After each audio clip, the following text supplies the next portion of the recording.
marami tayong lessons learned dito sa mga kaso na tinakil natin ngayon. Ha? Sa ating mga kapulisan.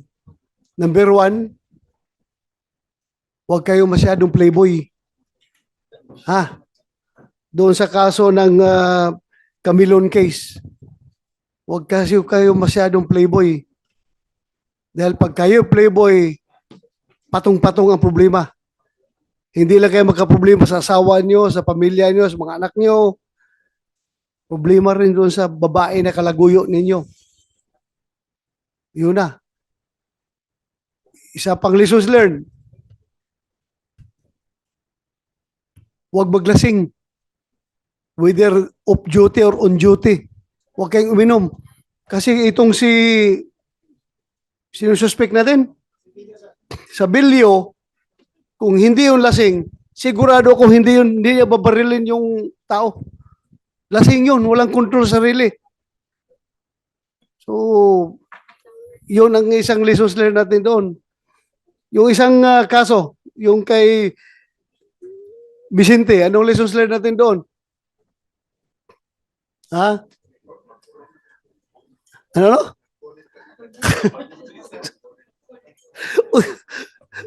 Di, ang lessons learned natin doon is sundin yung police operational procedure. O kung sinunod nyo yun, wala problema ito. Wala problema. Kasi kung sinabi nila na inassault sila, nagkaso sila ng assault, kita naman natin talaga na tumba yung motor, talagang kuwan sila, ni-wrestling sila nung mga kapatid. Di ba? So kung sinunod lang ang police operational procedure, wala problema. Wala problema. So yun lang, next hearing, papatuloy natin. Pumayag naman yung tatlo na polygraph.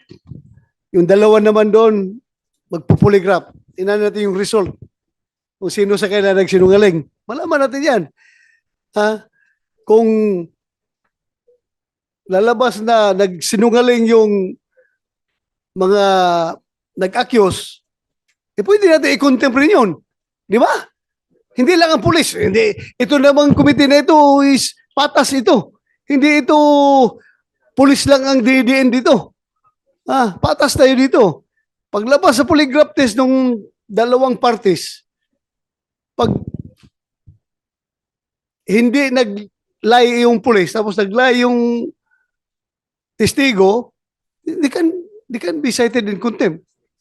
Di ba? Yun lang ang atin, fair tayo. Hindi porque pulis, gagawin tayong kawawa ang pulis. Dahil sumusildo kayo. Kayo'y naka-uniforme. Yung palagi yung subject sa kwan. Hindi. Patas tayo dito. Kung meron naman kayong lahat naman tayo may karapatan. Hindi naman porque nagpulis tayo na wala na tayong karapatan na depensahan sa sarili natin. Di ba? So itong mga investigators sa Rodriguez, Montalban, Rizal, you continue upgrading your investigative skills. Magagaling ko, nakikita ko. Mga bata pa kayo investigador pero marurunong na kayo. Magagaling kayo. You continue. At yung sino bang kuwan dito? PNTI. Nandito bang PNTI? NPTI. Last hearing nandoon ka ba nung yung binaril yung bata doon sa bangka doon sa sa Botas. Nandoon ka na ba? PNTI ka na noon? Ikaw na? Yes sir, pero na-monitor ko lang sir. Wala po ako dito sa hearing sir, na-monitor ko lang po sir sa television sir. So anong ginawa niyong action ngayon para, di ba sabi ko doon, yung training ninyo, doon kayo mag-focus talaga sa rules of as a police operational procedure. Yes sir. Particularly yung use of force. Talagang hindi kaagad magpaputok, hindi kaagad gumamit ng baril. Yung training nyo ngayon, nakatutok ba kayo dyan? Yes sir. In fact sir, may mga partnership na rin kami sir outside the MPTI, for instance sir, with Hans Seidel Foundation sa case-based scenario sir. And just recently sir, with the British Embassy sir, on case-based scenario. Para sir, yung mga hindi nakasulat, ma-expose yung ating, kahit sa training sir, ma-expose yung ating mga pulis sa mga certain scenario sir, at alam nila mag-react sir, based on the POP. Yung kuta ng SAP, dadaan pa rin sa inyo, di ba? Yes sir, lahat po ng lahat ng basic training sir. Lahat ng PSBRC sa inyo, Yes sir. regardless kung kaninong kuta. Yes sir, dadaan po lahat yan sir sa amin sir. So kung merong mga produkto ninyo na magkalat, ibig sabihin mahina yung training program ninyo. Sir, may I explain sir yung Sige. mandate ng NPTI.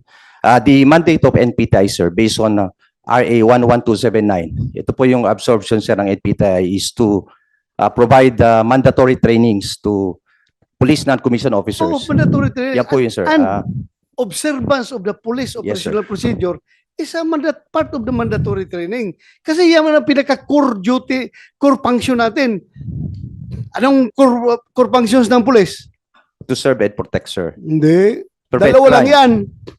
Crime Prevent prevention crime and investigate crime, and sir. crime Investigation sir. solution. Solution. You can solve the crime through investigation. Sir. Di ba? Yes sir. Dalawa lang yung core function natin. Crime prevention and crime solution. Yes sir. So dapat yan sa NPTI, dikdik niyo sa utak ng mga tao niyo doon. Bago siya makagraduate talaga, alam na nila na hindi basta-basta bumunot ng baril. Sir, Hindi basta-basta magpaputok. sir, Yeah. if I may suggest, lahat ng recruits bago mag-graduate dapat memoryado nila yung POP Correct. as Tama. one of the requirements for Yes. graduation. For the Police, dapat memoryado. yes sir, for the POP alone sir, we devote 32 hours in our training sir. Police operational procedure, Yes sir, ha? just for the PSBRC sir. Ilang oras? 32 hours sir. 32 hours. Ilang session? Kung 32 hours ang isang araw, ilang training hours? Isang araw? 8 to 5.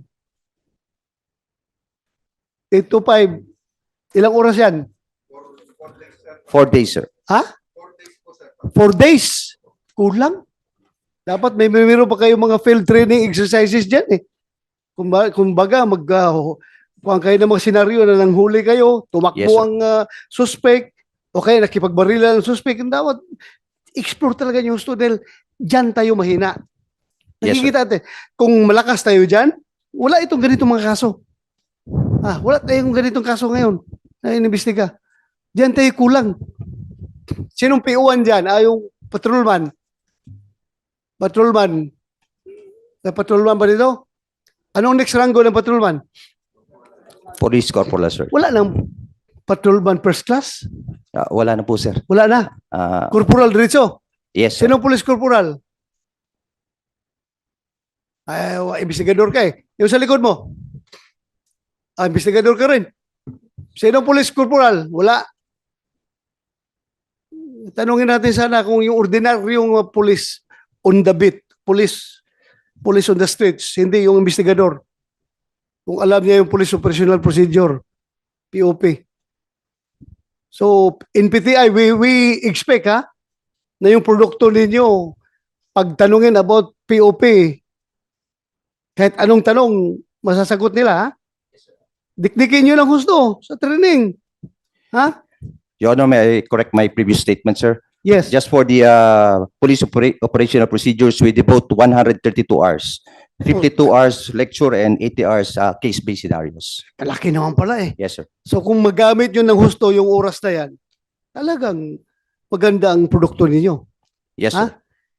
So I expect, meron na kayo nag-graduate na after nung hearing natin, last time, wala pa kayong graduate? Wala pa, ongoing pa po, Your Honor. Ongoing. So yung gagraduate ninyo ngayon na produkto, ititest ko yan. Bibisitahin ko yan doon sa bago mag-graduate. I-test ko yan yung alam nila, ha? Yes, Your Honor, we'll prepare for that. Oh, thank you, thank you. Kailangan talaga natin. Hindi lang kayo dito, ha? Lahat ng NPTI buong Pilipinas. Lahat ng regions. Anyway, uniform naman yung application ng curriculum ninyo, di ba? Program Yes, sir. of instruction, uniform naman yan. So, yun ang gawin natin. Kailan pa tayo magsimikap na gaganda yung reputasyon natin na talagang professional na police organization. kung may mga kaso pa na ganito. Wala, hindi ma-upgrade yung imahe natin sa taong bayan. Di ba? Yes, Your Honor. So, dikdikin nyo ng gusto.